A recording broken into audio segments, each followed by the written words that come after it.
നമോ ഭഗവതേ വാസുദേവായ. എല്ലാവർക്കും നമസ്കാരം.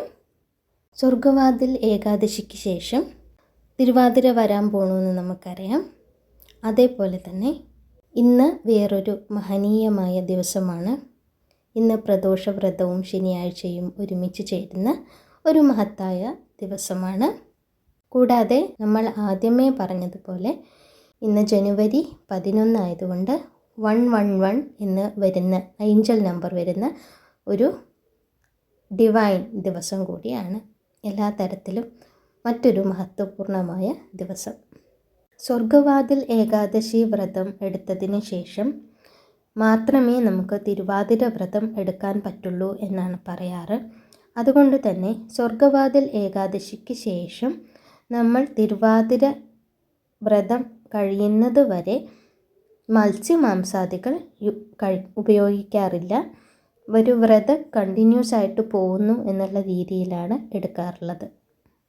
ഇന്ന് 111 വരുന്ന ഒരു ദിവസമാണ്.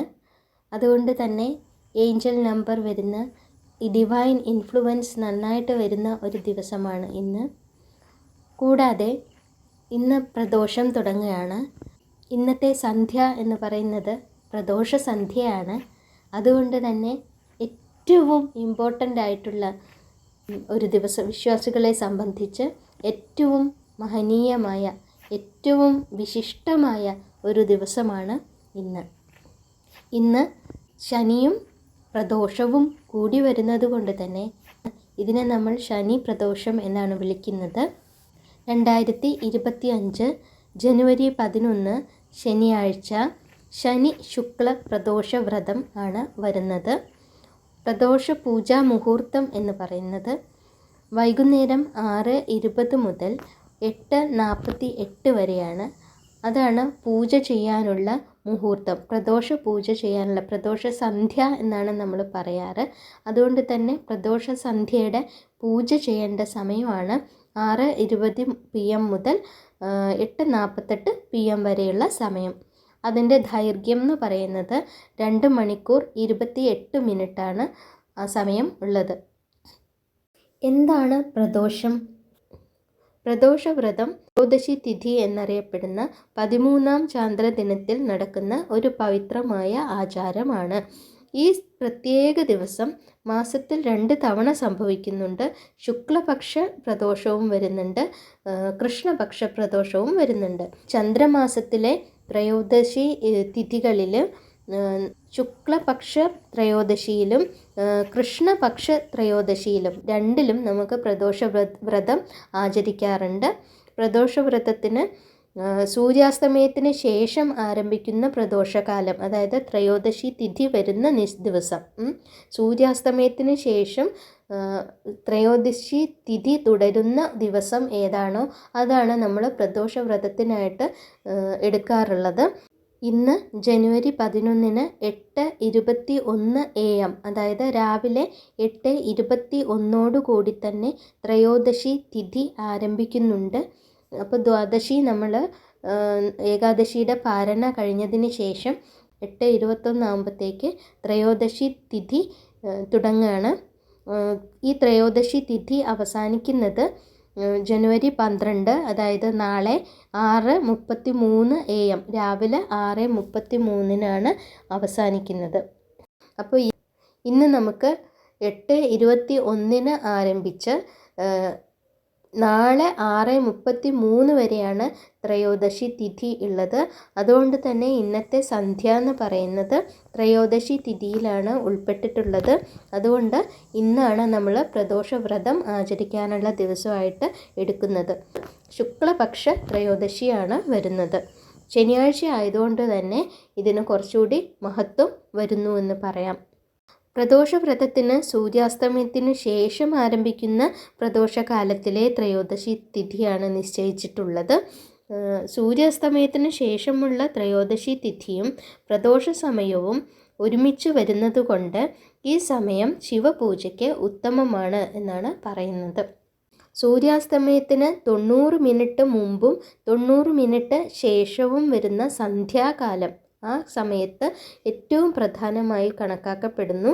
ആ സമയത്താണ് നമ്മൾ പ്രദോഷ സന്ധ്യ എന്ന് പറയുന്നത്. ആ പ്രദോഷ സന്ധ്യയിലാണ് ഈശ്വരൻ്റെ മഹാദേവൻ്റെ പൂജയ്ക്ക് ഇമ്പോർട്ടൻസ് പറയുന്നത്. ശിവൻ്റെ പരമമായ സന്തോഷത്തിൻ്റെ സമയമാണ് ഈ പ്രദോഷവ്രതം എന്ന് പറയുന്നത്. അതുകൊണ്ട് തന്നെ ഒരു ഭക്തന് തൻ്റെ മുൻകാല പാപങ്ങൾ പൊറുക്കപ്പെടാനും നല്ല ആരോഗ്യത്തിനും സമ്പത്തിനും ജ്ഞാനത്തിനും വേണ്ടി പ്രാർത്ഥിക്കേണ്ട സമയമാണ് പ്രദോഷ സന്ധ്യ എന്ന് പറയുന്നത്. അവരവരുടെ ആത്മാവിനെ ശുദ്ധീകരിക്കാനും നമ്മുടെ ആത്മീയ വളർച്ച കൈവരിക്കാനും സഹായിക്കും ഈ പ്രദോഷവ്രതം അല്ലെങ്കിൽ പ്രദോഷ സന്ധ്യാപൂജയിൽ പങ്കെടുത്ത് ഈശ്വരനാമം ജപിക്കുന്നത് എന്നാണ് പറയുന്നത്. ഇനി പാപങ്ങളും നെഗറ്റീവ് എനർജിയും ഒക്കെ ഇല്ലാതെയാക്കാൻ ഭക്തർക്ക് പ്രദോഷവ്രതം ആചരിക്കാം. ഒരു നല്ല ആരോഗ്യ സമൃദ്ധി, മൊത്തത്തിലൊരു ക്ഷേമം, അങ്ങനെയുള്ള ഒരാളുടെ ആഗ്രഹങ്ങളൊക്കെ നിറവേറ്റുന്നതുമായിട്ട് പ്രദോഷവ്രതം ബന്ധപ്പെട്ടിരിക്കുന്നു. പിന്നെ ആത്മീയ പാതയിൽ മുന്നേറാനുള്ള ശക്തമായ മാർഗമായിട്ടും നമുക്ക് പ്രദോഷവ്രതത്തെ കണക്കാക്കാം. ഈ വ്രതം ഭക്തിയോടും ആത്മാർത്ഥതയോടും കൂടി ആചരിക്കുന്നതിലൂടെയാണ് ഈ ബന്ധനങ്ങളിൽ നിന്നൊക്കെ മോചിതനായി മുക്തി നേടാനും മോക്ഷം നേടാനും കഴിയുമെന്ന് വിശ്വസിക്കുന്നത്. ഇനി പ്രദോഷ പൂജ എങ്ങനെയാണ് ചെയ്യേണ്ടത് എന്ന് വെച്ചാൽ, പ്രദോഷവ്രതം എടുത്ത് പ്രദോഷ സന്ധ്യയിലാണ് പൂജ ചെയ്യാമെന്ന് നമ്മൾ പറഞ്ഞു. പ്രദോഷത്തിൽ പൂജ നടത്താൻ ആദ്യം ശുദ്ധവും സമാധാനപരവുമായ ഒരു ഇടമാണ് നമുക്ക് ആവശ്യമുള്ളത്. ശുദ്ധം ഇൻ ദ സെൻസ് നമുക്ക് ഏറ്റവും വേണ്ടത് മനഃശുദ്ധിയാണ്. മറ്റുള്ളവരെ പ്രാഗിക്കൊണ്ടോ മറ്റുള്ളവരത് ചെയ്യണില്ല ഇത് ചെയ്യണില്ല എന്ന് പറഞ്ഞ് എപ്പോഴും ഇങ്ങനെ മറ്റുള്ളവരെ ദോഷിച്ചുകൊണ്ടോ ഉള്ള ഒരിടത്ത് ഈശ്വരൻ വാഴില്ല എന്ന് തന്നെയാണ് ആദ്യം പറയാനുള്ളത്. ബാക്കിയുള്ള ശുദ്ധിയേക്കാൾ മനഃശുദ്ധിയാണ് പ്രധാനം എന്നാണ് പറയുന്നത്. മനഃശുദ്ധി തന്നെയാണ് പ്രധാനം. ബാക്കി ശുദ്ധിയൊന്നും പ്രധാനമല്ല എന്നല്ല പറയുന്നത്, അത് അവരവർക്ക് വേണ്ടിയാണ്. ഇത് സ്പിരിച്വൽ ഗ്രോത്തിന് കൂടി വേണ്ടി പറയുന്നത് മനഃശുദ്ധിക്ക് തന്നെയാണ് പ്രധാനം എന്ന് പറയുന്നത്. പിന്നെ വീട്ടിലൊരു ശിവലിംഗം ഉണ്ടെങ്കിൽ നമുക്ക് അത് ചെയ്യാവുന്നതേ ഉള്ളൂ. അതൊന്നും പേടിച്ച് ചെയ്യാതിരിക്കുന്നതിൽ യാതൊരു കാര്യവുമില്ല. അത് ഈശ്വരനാണ്. ഈശ്വരൻ നമ്മളെ എപ്പോഴും കാത്തു രക്ഷിക്കുന്നതിന് വേണ്ടിയിട്ടുള്ള ആളാണ്. നമ്മളോട് ദേഷ്യം കാണിച്ച് തിരിഞ്ഞു നിൽക്കാനുള്ള ആളല്ല എന്ന് ആദ്യം മനസ്സിലാക്കേണ്ടതാണ്. ഈശ്വരൻ നമ്മളെ കൂടെ എന്നും ഉണ്ടാവും എന്ന് വിശ്വസിച്ചുകൊണ്ട് നമുക്ക് പറ്റാത്ത സമയത്ത് അത് ഈശ്വരൻ അറിയാം. നമുക്ക് പറ്റാത്ത സമയത്ത് എന്തുകൊണ്ടാണ് നമ്മൾ ചെയ്യാത്തത്, അത് ഈശ്വരനെ മനസ്സിലാവും. നമ്മൾ ഈശ്വരനുമായിട്ടാണ് ബന്ധപ്പെട്ടിട്ടുള്ളത്, നമ്മൾ ഈശ്വരനുമായിട്ടാണ് അടുക്കുന്നത്. അപ്പോൾ അതുകൊണ്ട് തന്നെ പേടിച്ചിരുന്നിട്ട് ഒന്നും ചെയ്യാതിരിക്കുന്നതിൽ കാര്യമില്ല. അവനവന് പറ്റുന്ന പോലെ അത് ചെയ്യുക എന്നുള്ളത് തന്നെയാണ് ഇമ്പോർട്ടൻസ്. വൃത്തിയുള്ള ഒരു സ്ഥലത്ത് നമുക്ക് പരമശിവൻ്റെ അല്ലെങ്കിൽ മഹാദേവൻ്റെ വിഗ്രഹമോ ചിത്രമോ അങ്ങനെ എന്തെങ്കിലും ഒന്ന് വയ്ക്കുക. പൂജാ സാധനങ്ങൾ ശേഖരിക്കുക, അതായത് പൂക്കൾ അർപ്പിക്കുക. ഈ സീസണൽ ഫ്രൂട്ട്സ് ഏതാണോ അത് സമർപ്പിക്കുക എന്നുള്ളതാണ് മഹാദേവന് പ്രദോഷ പൂജയിൽ ഇമ്പോർട്ടൻസ് പറയുന്നത്. തടസ്സങ്ങൾ നീങ്ങാൻ ആദ്യം നമ്മൾ ഗണപതി ഭഗവാന്റെ പൂജയാണ് ആരംഭിക്കേണ്ടത്. ഗണപതി ഭഗവാന്റെ പൂജയിൽ നിന്നാണ് ആരംഭിക്കേണ്ടത്. പിന്നെ ധൂപവർഗ്ഗങ്ങൾ കത്തിച്ച് പൂജാസ്ഥലത്തിന് ചുറ്റും ഒരു ആത്മീയ അന്തരീക്ഷം ഉണ്ടാക്കുക. പിന്നീട് ജലമെടുത്ത് ഭഗവാനെ ഞാൻ എടുത്തിട്ടുള്ള ഈ ശുദ്ധമായ ജലം തീർത്ഥജലമാക്കി തരണേന്ന് പ്രാർത്ഥിക്കുക. എന്നിട്ട് അഭിഷേകമാണ് ചെയ്യേണ്ടത്. അഭിഷേകം ചെയ്യുക. ഇനി വീട്ടിലിതൊന്നും ചെയ്യാൻ പറ്റില്ല എന്നുണ്ടെങ്കിൽ കുഴപ്പമില്ല. സന്ധ്യയ്ക്ക് ക്ഷേത്രത്തിൽ പോയിട്ട് പൂജയിൽ ചേർന്ന് കഴിഞ്ഞാൽ മതി. പിന്നീട് പൂക്കളും ബാക്കി നേദ്യവും ഒക്കെ സമർപ്പിക്കുകയാണ് വേണ്ടത്. പിന്നെ ഏറ്റവും ശക്തിയായിട്ടുള്ളൊരു മന്ത്രം ഏതാണെന്ന് വെച്ചാൽ മഹാമൃത്യുഞ്ജയ മന്ത്രം പോലുള്ള പ്രാർത്ഥനകളാണ് പ്രദോഷവ്രതത്തിൽ നമ്മൾ പറയാറുള്ളത്, ഉരുവിടാറുള്ളത്. അപ്പം മഹാമൃത്യുഞ്ജയ മന്ത്രം പോലുള്ള അല്ലെങ്കിൽ ഓം നമഃ ശിവായ ഓം നമഃ ശിവായ എന്ന് ചൊല്ലിയിട്ട് പൂജ അവസാനിപ്പിക്കുക. കർപ്പൂരാരതി എടുക്കുക, അല്ലെങ്കിൽ നെയ്വിളക്ക് കത്തിച്ച് ആരതി എടുക്കുക. അപ്പോൾ നമുക്ക് അറിയാം ഒരു പോസിറ്റീവ് വൈബ്രേഷൻ വ്യാപിക്കുന്നുണ്ടെന്ന്. അപ്പോൾ അതിന് വേണ്ടിയിട്ട് നമ്മൾ മണിയില്ലേ, മണിയൂടി ഒന്ന് മുഴക്കുകയാണെങ്കിൽ അതിന് കുറച്ചുകൂടി ഒരു പോസിറ്റീവ് വൈബ്രേഷൻ കിട്ടും. പിന്നെ നമ്മൾ സ്വന്തം നമ്മുടെ സാധാരണ ചെയ്യുന്ന പ്രാർത്ഥനകൾക്ക് പോവുക. മഹാമൃത്യുഞ്ജയ മന്ത്രം എന്ന് പറയുന്നത് ഓം ത്രയംബകം യജാമഹേ സുഗന്ധിം പുഷ്ടിവർദ്ധനം ഉർവാരുകം ഇവ ബന്ധനാൻ മൃത്യോർ മുക്ഷീയ മാ മൃതാത് എന്നാണ് ഈ മന്ത്രം. മഹാമൃത്യുഞ്ജയ മന്ത്രം ഋഗ്വേദത്തിലാണ് ഉള്ളത്. വസിഷ്ഠ മഹർഷി മൈത്രവരുണിക്ക് ചൊല്ലിക്കൊടുക്കുന്ന ഒരു മന്ത്രമാണ്, ഒരു ശ്ലോകമാണ്. മാനസികവും വൈകാരികവും ശാരീരികവുമായ ആരോഗ്യത്തിന് ഈ മന്ത്രം ഗുണകരമാണ് എന്ന് വിശ്വസിക്കുന്നു. മോക്ഷമന്ത്രമായിട്ട് ഇതിനെ നമ്മൾ കണക്കാക്കുന്നു. ശരീരത്തിൻ്റെ വിവിധ ഭാഗങ്ങളിൽ വിഭൂതി പുരട്ടുമ്പോൾ ഇത് ജപിക്കുക. വിഭൂതി എന്ന് പറയുന്നത് ഭസ്മം, ശുദ്ധമായ ഭസ്മം ധരിക്കുമ്പോൾ നമുക്ക് സന്ധ്യയ്ക്ക്, അതും അറിയാലോ, സന്ധ്യാവന്ദനാണ് നമ്മൾ ചെയ്യുന്നത്. സന്ധ്യയ്ക്ക് നമ്മൾ ഭസ്മം നനയ്ക്കാതെയാണ് തൊടുക. രാവിലെ ആണെങ്കിൽ നമ്മൾ നനച്ചിട്ടാണ് തൊടേണ്ടത്. അപ്പം സന്ധ്യയ്ക്ക് ആയതുകൊണ്ട് പ്രദോഷ സന്ധ്യയാണ്, സന്ധ്യാവന്ദനമാണ്, സന്ധ്യാപൂജയാണ്. അതുകൊണ്ട് വിഭൂതി അല്ലെങ്കിൽ ഭസ്മം ധരിക്കുമ്പോൾ നനയ്ക്കാതെ തന്നെ തൊടുക. അല്ലെങ്കിൽ ഓം നമ ശിവായ, ഓം നമ ശിവായ, ഓം നമ ശിവായ എന്ന് ചൊല്ലിയിട്ട് ആണ് പൂജ തുടങ്ങേണ്ടത്. ഇനി നേദ്യത്തിനായിട്ട് നമ്മൾ പറഞ്ഞു പൂക്കളും പിന്നെ കൂവളത്തിൻ്റെ ഇല, കൂവളമാല സമർപ്പിക്കാൻ കഴിയുമെങ്കിൽ അത് ഏറ്റവും നല്ലതാണ്. കൂവള ഇല ഉള്ളുവെങ്കിൽ അത് സമർപ്പിക്കുക. പിന്നെ പൂക്കൾ സമർപ്പിക്കുക. അതേ കൂടെ തന്നെ ഇപ്പം സീസണലായിട്ട് അവൈലബിൾ ആയിട്ടുള്ള, ഇപ്പം നമുക്ക് ലഭ്യമാകുന്ന ഏതൊരു ഫ്രൂട്ടും ഏതൊരു പഴവും നമുക്ക് നിവേദിക്കാം. അതാണ് മഹാദേവന് ഇഷ്ടം എന്നാണ് പറയുന്നത്. പിന്നെ അതിൻ്റെ കൂടെ വേണമെങ്കിൽ നമുക്ക് പഞ്ചാമൃതം വീട്ടിലുണ്ടാക്കിയിട്ട് നേദിക്കാം. ഇപ്പം സുബ്രഹ്മണ്യ സ്വാമിക്ക് ഉണ്ടാക്കുന്ന പോലെയുള്ള പഞ്ചാമൃതം അല്ല നമ്മുടെ മഹാദേവന് സമർപ്പിക്കുന്ന പഞ്ചാമൃതം എന്ന് പറയുന്നത്. ഇപ്പോൾ ശിവലിംഗം വീട്ടിലുണ്ടെങ്കിൽ നമ്മൾ ശിവലിംഗത്തിന് അഭിഷേകം ചെയ്യുമല്ലോ, ആ അഭിഷേകം ചെയ്യുന്നത് ഈ 5 കാര്യങ്ങളെ കൊണ്ട് അഭിഷേകം ചെയ്യുക എന്നാണ് പറയുക മഹാദേവന്.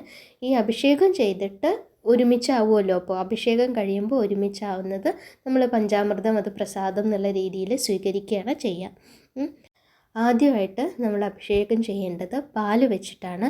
പാലെന്ന് പറയുമ്പോൾ ശുദ്ധതയെ കാണിക്കുന്നതാണ്. ഓക്കെ, അപ്പോൾ പാല് വെച്ചിട്ട് അഭിഷേകം ചെയ്യാം. അത് കഴിഞ്ഞിട്ട് രണ്ടാമതായിട്ട് തൈര് വെച്ചിട്ടാണ് അഭിഷേകം ചെയ്യേണ്ടത്. തൈര് എപ്പോഴും അഭിവൃദ്ധിയെ കാണിക്കുന്നതാണ്.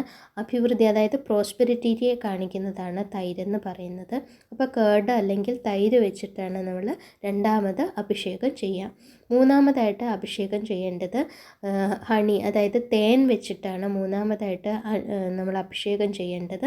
അതിനകത്ത് തേൻ കാണിക്കുന്നത് ഒരു എന്താ പറയുക, ജീവിത മാധുര്യത്തിനെയാണ് കാണിക്കുന്നത്. സ്വീറ്റ്നെസ് ഇൻ ലൈഫ് അല്ലേ, ആണ് ജീവിത മാധുര്യത്തിനെയാണ് തേൻ റെപ്രസെൻറ്റ് ചെയ്യുന്നത്.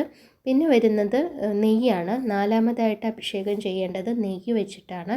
നെയ്യ് എപ്പോഴും പ്യുവറാണ്, അത് പ്യൂരിറ്റി ഉള്ള ഒരു സാധനമാണ് എന്നാണ് പറയുക. കേടുവരാത്ത ഒരു സാധനമാണ് നെയ്യും തേനും എന്നൊക്കെ പറയുന്നത്. അപ്പം നാലാമതായിട്ട് നമ്മൾ ചെയ്യുന്നത് നെയ്യാഭിഷേകമാണ്.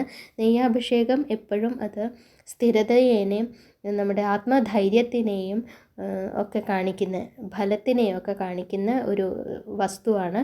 അപ്പോൾ നെയ്യാഭിഷേകം കഴിഞ്ഞതിന് ശേഷം ചെയ്യേണ്ടത് പഞ്ചസാര വെച്ചിട്ടാണ് അഭിഷേകം ചെയ്യേണ്ടത്. ഷുഗർ വെച്ചിട്ട് അല്ലെങ്കിൽ പഞ്ചസാര വെച്ചിട്ടാണ് അഭിഷേകം ചെയ്യേണ്ടത്. അത് നമ്മളെ ഈശ്വരാനുഗ്രഹത്തെ തരുന്നു, ബ്ലിസ് അല്ലേ, ആ ഒരു ഡിവൈൻ ബ്ലിസ്സിനെ അല്ലെങ്കിൽ ഈശ്വരാനുഗ്രഹത്തിനെ കാണിക്കുന്ന വസ്തുവാണ്. അപ്പോൾ ഷുഗർ അല്ലെങ്കിൽ പഞ്ചസാര വെച്ചിട്ട് അഭിഷേകം ചെയ്യാം. ഇതാണ് ഈ 5 വസ്തുക്കൾ എന്ന് പറയുന്നത്. പാല്, തൈര്, തേന്, നെയ്യ്, പഞ്ചസാര. ഇത്രയാണ് നമ്മൾ അഭിഷേകത്തിന് ഉപയോഗിക്കുന്ന 5 വസ്തുക്കൾ. അപ്പം അഭിഷേകത്തിന് ശേഷം ഇവരെല്ലാവരും കൂടി മിക്സ് ആയിട്ടുണ്ടാവും അല്ലേ, അത് മിക്സ് ആയിട്ടുണ്ടാവും. അത് നമ്മൾ എടുക്കുകയാണ് ചെയ്യുക. ഒരുമിച്ച് എടുത്തിട്ട് അത് പഞ്ചാമൃതം ആയിട്ട് പ്രസാദമായിട്ട് എടുക്കാൻ പറ്റും. ഇത് ഈ അഭിഷേകങ്ങൾ ഈ പ്രസാദം എടുത്തതിന് ശേഷം പഞ്ചാമൃതം എന്നുള്ള രൂപത്തിൽ ഈ പ്രസാദമായിട്ട് അതിനെ സ്വീകരിച്ചതിന് ശേഷം വീണ്ടും നമ്മുടെ ശിവലിംഗത്തിനെ നന്നായിട്ട് വെള്ളം ഉപയോഗിച്ചിട്ട് ജലം ഉപയോഗിച്ചിട്ട് നന്നായിട്ട് ക്ലീൻ ചെയ്ത് വെക്കണം എന്നാണ് പറയുക. അതിന് ശേഷമാണ് ഭസ്മം, ചന്ദനം, പിന്നെ കൂവളത്തിൻ്റെ ഇല, പൂക്കൾ, പിന്നെ നമ്മുടെ ദീപം അല്ലേ, നെയ്ദീപമാണ് നല്ലത്, നെയ്ദീപം, അങ്ങനെയുള്ള ആരതികളും സമർപ്പണങ്ങളും ഒക്കെ അഞ്ജലികളൊക്കെ ചെയ്യേണ്ടത് അതിന് ശേഷമാണ്. അതിനുശേഷം നമ്മൾ മഹാമൃത്യുഞ്ജയ മന്ത്രം ചൊല്ലുക. 3 തവണ എങ്കിലും ചൊല്ലണം എന്നാണ് പറയുക. 3 തവണ ചൊല്ലുന്നതാണ് നല്ലത്. 3 തവണ ചൊല്ലുക. എന്നിട്ട് 108 തവണ ചൊല്ലുന്നവരും ഉണ്ട്. 108 തവണ ചൊല്ലി പിന്നെ വീണ്ടും നമ്മുടെ എന്നും സാധാരണ ചൊല്ലുന്ന മന്ത്രങ്ങളും ചൊല്ലി നമ്മൾ മന്ത്രങ്ങൾക്ക് മാത്രമായിട്ട് വന്ദനത്തിന് മാത്രമായിട്ട് ദിവസം എടുത്തു വയ്ക്കാൻ നമുക്ക് കഴിയില്ല. അങ്ങനെ ചെയ്യുന്നതിൽ അർത്ഥമില്ല. നമ്മുടെ കർമ്മങ്ങളും കൂടി അതിന് കൂടെ ചെയ്യണം എന്നാണ് പറയുക. അപ്പോൾ 3 തവണ ചൊല്ലൂ. 3 തവണ ചൊല്ലിയാൽ മതി. എന്നിട്ട് കൂടുതൽ അങ്ങനത്തെ ഉള്ളതിനൊക്കെ നമുക്ക് ക്ഷേത്രങ്ങളിൽ പോയി തൊഴാം. വീട്ടിൽ ചെയ്യുമ്പോൾ ഇത്ര മതി എന്നാണ് പറയുന്നത്. എന്നിട്ട് തുളസി പൂവ് സമർപ്പിക്കാം. പിന്നെ നമുക്ക് സാധാരണ ചെയ്യുന്ന സന്ധ്യാവന്ദനം ചെയ്യാൻ പോവാം. അപ്പോൾ ഇതാണ് ഇന്ന് നമ്മൾ ചെയ്യേണ്ട പൂജ എന്ന് പറയുന്നത്. ഇത് വീട്ടിൽ ചെയ്യാൻ പറ്റില്ലെങ്കിൽ ഒരു കുഴപ്പമില്ല. ഈ പ്രദോഷ സന്ധ്യയ്ക്ക് ശിവക്ഷേത്രത്തിൽ പോയിട്ട് പ്രാർത്ഥിക്കുക. അത്രയാണ് ചെയ്യേണ്ടത്. എല്ലാവർക്കും നല്ലൊരു ദിവസം ആയിരിക്കട്ടെ ആശംസിച്ചുകൊണ്ട് നിർത്തുകയാണ്. നമസ്കാരം.